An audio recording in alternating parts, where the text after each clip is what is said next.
청와대가 대통령 집무실을 광화문 청사로 옮기겠다는 계획은 당장은 이행하기 어렵겠다고 결론 내렸습니다. 대체할 만한 공간을 찾기 힘든 만큼 장기 과제로 넘기겠다고 밝혔습니다. 문재인 대통령은 후보 시절 국민과 소통을 위해서 광화문에서 집무를 보겠다는 공약을 발표했었는데요. 대선 공약 1호라며 여러 차례 강조했는데 사실상 이행이 무산됐습니다. 안희근 기자입니다. 문재인 대통령은 후보 시절 국민과의 소통을 강화하기 위한 공약으로 집무실을 광화문 청사로 이전하겠다고 발표했습니다. 청와대는 현실적인 이유를 들어 공약을 당장 이행하는 게 어렵다는 결론을 내렸습니다. 광화문 청사로 이전할 경우에 청와대 영빈관, 본관, 헬기장 등 집무실 이외의 주요 기능 대체 부지를 광화문 인근에서 찾을 수 없다는 결론을 내렸습니다. 집무실을 옮기는 건 가능하지만 그 밖에 본관과 영빈관, 헬기장 등 필수적인 시설의 대체지를 광화문 청사 인근에서 찾을 수 없었다는 겁니다. 청와대는 서울시에서 추진하는 광화문 광장 재구조화 사업이 마무리된 뒤 대통령 집무실 이전을 장기적으로 검토하기로 했습니다. 대신 청와대 개방은 더 속도를 내기로 했습니다. 경복궁과 청와대, 북악산을 연결시켜 광화문 광장을 청와대 안으로 끌어들여 확장하는 방안을 추진하기로 했습니다. 다만 이 경우 관저 앞 통행 문제가 생겨 동선은 관저 이전을 포함해 검토하기로 했습니다. JTBC 안의근입니다. 청와대 취재하는 이서준 기자가 지금 광화문 청사 앞에 나가 있습니다. 연결해 보겠습니다. 자, 이서준 기자, 청와대에서는 광화문 재구조화 이후로 보류를 한다고 했습니다. 자, 그렇다면 그때 가서는 광화문 이전이 가능합니까? 이 광화문 광장을 대폭 줄이거나 아예 없애지 않는 한 그때도 어려울 것 같습니다.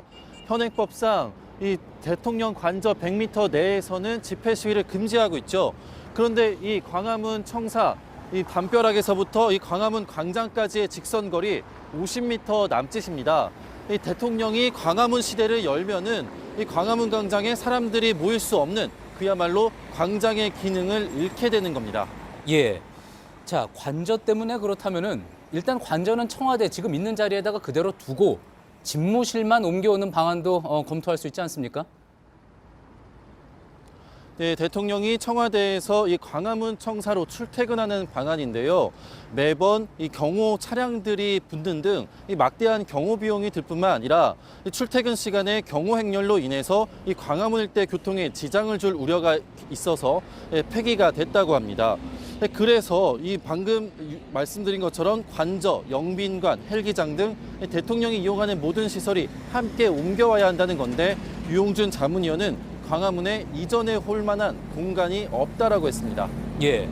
자, 그렇다면 보류가 아니라 사실상 무산이라고 보는 게 맞다. 이런 이야기가 나오는 거군요. 예, 광화문 재구조화 완공 시점 이후로 보류하자는 건데 그때는 문 대통령 임기 말이거나 임기가 끝났을 때입니다. 유용준 자문위원은 문 대통령이 공약을 발표할 때는 실무적 검토를 했다라기보다는 이 소통 강화라는 이 이념적 취지였던 것 같다면서 문 대통령도 임기를 시작한 뒤에야 이 경호나 의전 등이 얼마나 복잡한지 인지하게 됐다고도 했습니다. 예. 자, 그리고 청와대에서 또 덧붙여서 청와대를 개방해서 광화문부터 북악산까지 연결하는 길을 만들겠다라는 계획도 내놨습니다. 자, 이 부분은 어떻습니까? 실현 가능성이 어떻습니까? 유용준 자문위원은 이 길을 이으려면은 대통령 관저를 옮겨 지어야 하는데 이게 쉽지 않은 문제라고 했습니다. 지금부터 아무리 빨리 옮겨 짓는다고 해도 문 대통령 임기 말 또는 임기가 끝난 뒤에야 완공되기 때문인데요. 경호처가 이 연결 경로를 검토를 하고 또 건축가와 협의를 하는 등 관련 논의는 계속하긴 하겠지만 이 역시도 중장기적으로 진행하겠다고 했습니다. 예, 광화문 광장에서 이서준 기자였습니다. 최근 개편 이야기가 계속 나오고 있던 청와대 주요 참모 인사의 윤곽이 뚜렷해지고 있습니다. 이 교체 대상에는 임종석 대통령 비서실장도 포함이 됐는데 새 비서실장에는 노영민 주중대사가 가장 유력합니다. 한병도 정무수석과 윤영찬 국민소통수석 등도 교체될 걸로 보입니다. 이르면 다음 주에라도 발표될 전망입니다. 이윤석 기자입니다. 문재인 대통령이 비서실장과 주요 수석을 교체할 예정입니다. 이르면 다음 주 후반쯤입니다. 임종석 비서실장, 한병도 정무수석, 윤영찬 국민소통수석 등이 교체 대상입니다. 집권 3년 차를 맞아 내부 분위기를 쇄신하려는 목적입니다. 내년 총선 출마 예정자들을 미리 바꾼다는 의미도 있습니다.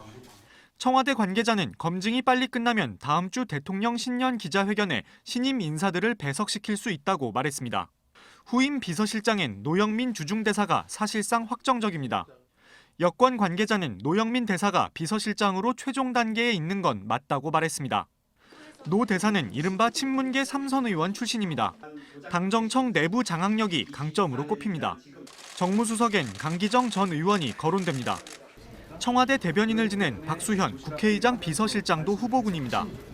국민소통수석으로는 김성수 의원이 물망에 올랐습니다. 김의겸 대변인의 내부 승진 가능성도 나옵니다. 조국 민정수석과 정의용 국가안보실장 등은 유임이 확정적인 분위기입니다. JTBC 이윤석입니다. 사법농단 사태의 정점이자 최종 책임자로 지목된 양승태 전 대법원장이 결국 검찰에 불려나옵니다. 전직 대법원장이 검찰 조사를 받는 것은 헌정사상 처음입니다. 강제징용 피해자들의 재판을 늦춘 의혹, 또 헌법재판소에서 기밀을 유출한 의혹 등을 받는 피의자 신분입니다. 강현석 기자입니다. 대법원의 재판이나 하급심의 재판이나 간에 부당하게 간섭 관여한 바가 결단코 없습니다. 재판 개입은 없다던 양승태 전 대법원장이 검찰 조사를 받습니다. 검찰은 다음 주 금요일인 11일을 소환 날짜로 통보했습니다. 변호인 측도 소환에 응하겠다고 검찰에 알렸습니다. 사법부 수장이 검찰에 불려 나오는 건 헌정사상 처음입니다. 양 전 대법원장은 사법농단 의혹의 정점으로 꼽혀왔습니다. 강제징용 피해자들의 재판을 늦췄다는 의혹, 헌법재판소에서 기밀을 유출했다는 의혹 등에도 연루됐습니다. 이미 재판에 넘겨진 임종원 전 법원행정처 차장의 범죄 혐의 대부분에도 양 전 대법원장이 공범으로 적혔습니다. 검찰은 제기된 의혹이 방대해 소환 조사를 여러 번 할 수도 있다는 입장입니다. JTBC 강현석입니다.